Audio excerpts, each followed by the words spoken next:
말씀은 말라기 1장 6절에서 14절까지 말씀입니다. 함께 읽도록 하겠습니다. 내 이름을 멸시하는 제사장들아, 나 만군의 여호와가 너에게 이르기를 아들은 그 아버지를 종은 그 주인을 공경하나니 내가 아버지일지인데 나를 공경함이 어디 있느냐, 내가 주일지인데 나를 두려워함이 어디 있느냐 하나 너희는 이르기를 우리가 어떻게 주의 이름을 멸시하였나이까 하는도다. 너희가 더러운 떡을 나의 제단에 드리고도 말하기를 우리가 어떻게 주를 더럽게 하였나이까 하는도다. 이는 너희가 여호와의 식탁은 경멸히 여길 것이라 말하기 때문이라. 만군의 여호와가 이르노라. 너희가 눈먼 희생제물을 바치는 것이 어찌 악하지 아니하며 저는 것 병든 것을 드리는 것이 어찌 악하지 아니하냐. 이제 그것을 너희 총독에게 드려보라. 그가 너를 기뻐하겠으며 너를 받아주겠느냐. 만군의 여호와가 이르노라. 너희는 나 하나님께 은혜를 구하면서 우리를 불쌍히 여기소서 하여 보라. 너희가 이같이 행하였으니 내가 너희 중 하나인들 받겠느냐. 만군의 여호와가 이르노라. 너희가 내 제단 위에 헛되이 불사르지 못하게 하기 위하여 너희 중에 성전문을 닫을 자가 있었으면 좋겠도다. 내가 너희를 기뻐하지 아니하며 너희가 손으로 드리는 것을 받지도 아니하리라. 만군의 여호와가 이르노라. 해 뜨는 곳에서부터 해 지는 곳까지 이방 민족 중에서 내 이름을 크게 될 것이라. 각처에서 내 이름을 위하여 분향하며 깨끗한 제물을 드리리니 이는 내 이름이 이방 민족 중에서 크게 될 것임이니라. 그러나 너희는 말하기를 여호와의 식탁은 더러워졌고 그 위에 있는 과일 곧 먹을 것은 경멸히 여길 것이라 하여 내 이름을 더럽히는도다. 만군의 여호와가 이르노라. 너희가 또 말하기를 이 일이 얼마나 번거로운가 하며 콧웃음 치고 훔친 물건과 저는 것 병든 것을 가져왔느니라. 너희가 이같이 봉헌물을 가져오니 내가 그것을 너희 손에 받겠느냐. 이는 여호와의 말이니라. 짐승떼 가운데에 수컷을 있거늘 그 소원하는 일에 흠 있는 것으로 소견에게 드리는 자는 저주를 받으리니 나는 큰 임금이요 내 이름은 이방 민족 중에서 두려워하는 것이 됨이니라. 만군의 여호와의 말이니라. 아멘. 오늘 아침 묵상을 함께 하신 우리 모든 성도님들에게 하나님의 은혜와 평강이 있기를 간절히 소망합니다. 오늘 본문은 제사장들과 백성들의 죄를 고발하고 있습니다. 어떤 죄일까요? 바로 여호와의 이름을 멸시하는 죄입니다. 6절은 이렇게 말하고 있습니다. 아들은 아버지를, 종은 주인을 공경하는데 내가 너희의 아버지고 내가 너희의 주인인데 어찌 너희가 나를 공경하지 못하느냐? 너희의 공경함이 어디 있느냐라고 하나님께서 말씀하시죠. 그때 그들이 말하기를 우리가 언제 주님의 이름을 멸시했습니까? 라고 반문합니다. 다시 하나님께서 말씀하시죠. 더러운 떡을 드리고 저는 것을 드리고 병들고 흠 있는 희생제물을 드리고 훔친 것을 드리고 이렇게 하면서도 어떻게 너희가 나의 이름을 나를 더럽히지 않았다고 말할 수 있느냐?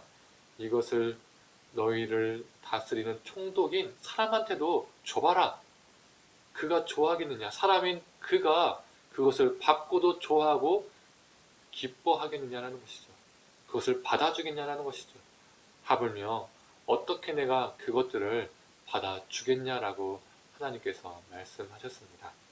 하나님께서 그들의 제사를 받지 않겠다라는 말씀인 것이죠.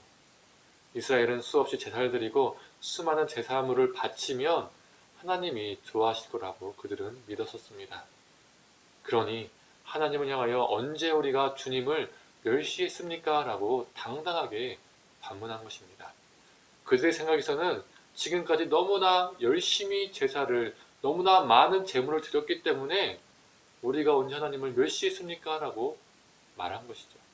그러나 그들의 제사는 하나님이 기뻐하시고 하나님이 만족하시는 제사가 아니라 자신들이 만족하는 제사였습니다. 자신들이 흡족해하는 예배였던 것이죠. 우리는 여기서 무엇을 알 수 있을까요? 우리가 드리는 모든 예배가 하나님께 다 연락되는 것이 아니라는 겁니다.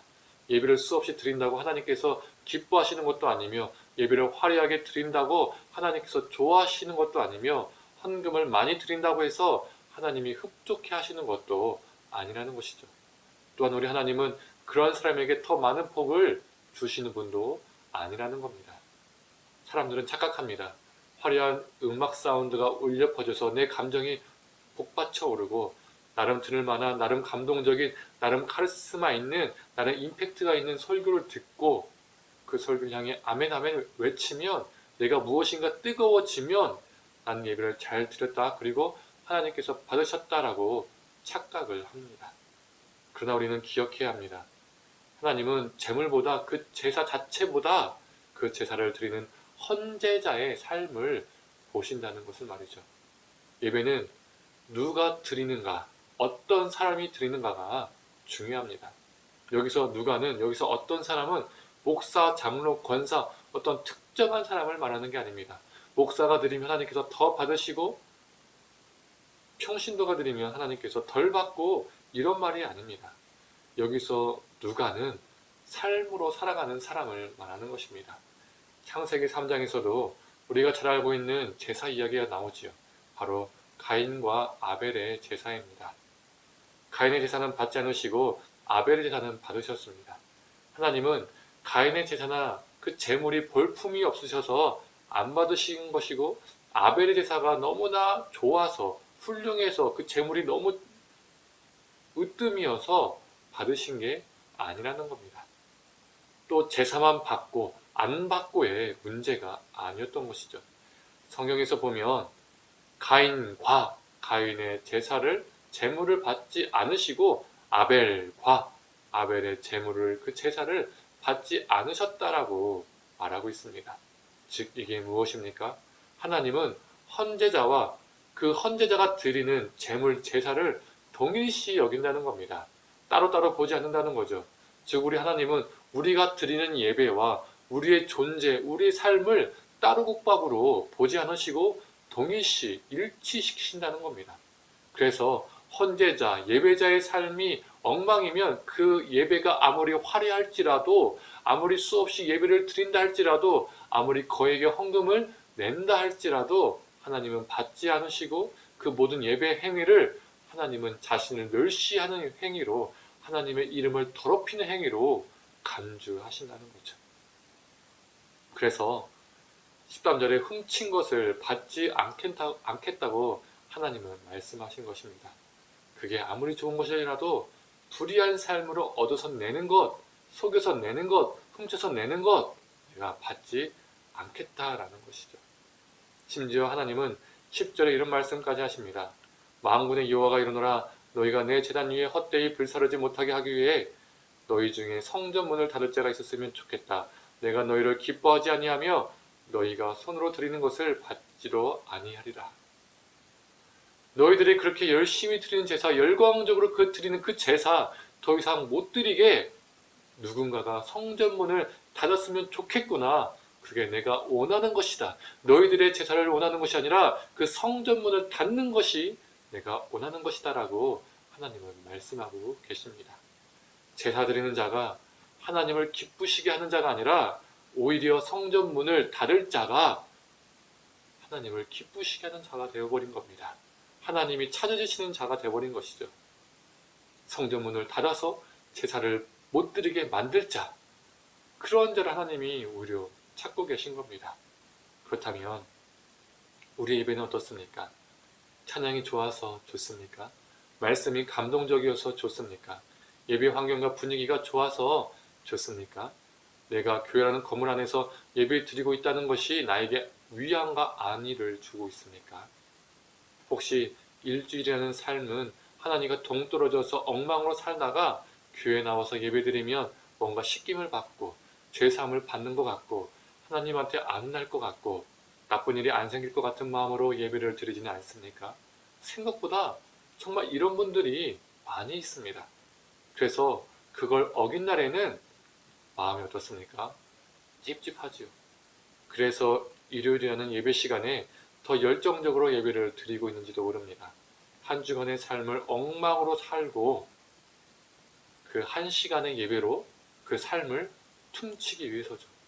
죄로 인한 불안한 마음을 없애기 위한 보상 심리의 행위라고 말해야 될까요? 이스라엘처럼 나는 하나님께 열심히 예배를 드린다고 생각하지만 우리의 착각일 수도 있습니다. 오히려 우리의 예배가 하나님을 멸시하고 하나님의 이름을 더럽히고 있을 수도 있다는 것이죠. 어찌 보면 하나님은 우리에게도 이렇게 말씀하실 수 있습니다. 너희들이 그렇게 열심히 드리는 예배, 열광적으로 드리는 그 예배, 수없이 드리는 그 예배, 수없이 드리는 그 헌금, 더 이상 못 드리게 누군가가 교회 문을 닫아줬으면 좋겠다. 그게 내가 원하는 거다라고 말씀하실지도 모릅니다. 하나님이 예배 드리는 자를 찾고 계신 것이 아니라 예배의 문, 교회의 문을 닫을 자를 찾고 계실지도 모릅니다. 사랑하는 성도님들, 삶이 부재한 예배, 삶이 없이 드리는 수많은 예배에 그 모든 것이 헛됩니다. 내 만족을 위한 종교 행위일 뿐임을 기억했으면 좋겠습니다. 내가 일터에서 성실하게 정직하게 일하는 것, 그게 진정한 예배입니다. 내가 가정주부로서 사랑으로 가정을 돌보고 말씀으로 자녀들을 바르게 양육하는 것, 그것이 예배입니다. 내가 학생이라면, 취업을 준비하는 자라면, 내가 공부하는 사람이라면 요령 부리지 않고 최선을 다해서 공부하는 것, 그것이 예배입니다. 오늘 하루를 신실하고 진실하게 또한 성실히 거룩하게 살아내는 것, 바로 이것이 하나님이 찾으시는 예배입니다. 오늘 하루도 하나님이 찾으시는 참된 삶의 예배자가 되기를 간절히 소망합니다. 삶의 참된 예배자가 될 때에 우리가 드리는 그 주일 예배를 하나님께서 받으십니다. 함께 기도하겠습니다. 하나님, 이스라엘의 예배가 우리 예배가 아닌지요.